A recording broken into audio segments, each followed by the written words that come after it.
Isang magandang araw po sa inyong lahat mga ka-YouTuber. Ayan, nagbabalik na naman ang inyong lingkod.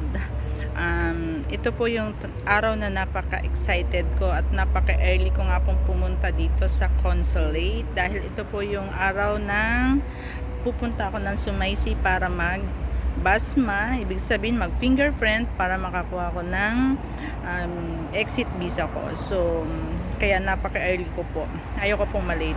So, ayan, bago ko po ipagpatuloy ang aking pagbibideo, huwag niyo pong kalimutan mag-subscribe, post the notification para lagi po kayong updated sa aking mga bagong videos.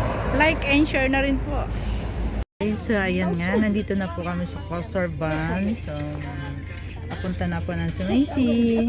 Sana po ma-issue na po ng exit visa bawat isa sa amin para makauwi na rin po kami sa aming mga pamilya. So ayan nga po guys, everyone is ready. Andun po yung driver sa labas. They come and go and sometimes leave us Alis na po kami, behind. papunta na po kami. I hope na mabigyan po ng exit visa lahat.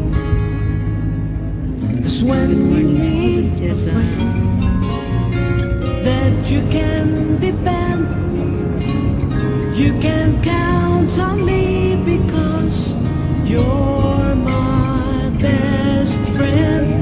When you're feeling down and your heart is hurt, you can call on me and I will be there for you, friend.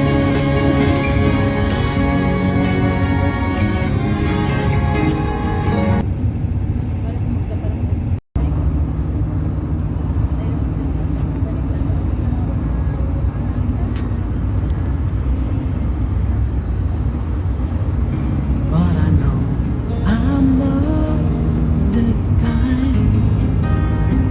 For the last time na makikita po to dito sa They Quezon. come and go and sometimes leave us behind, like a wind that passes by. 'Cause when you meet a friend that you can depend, you can count on me.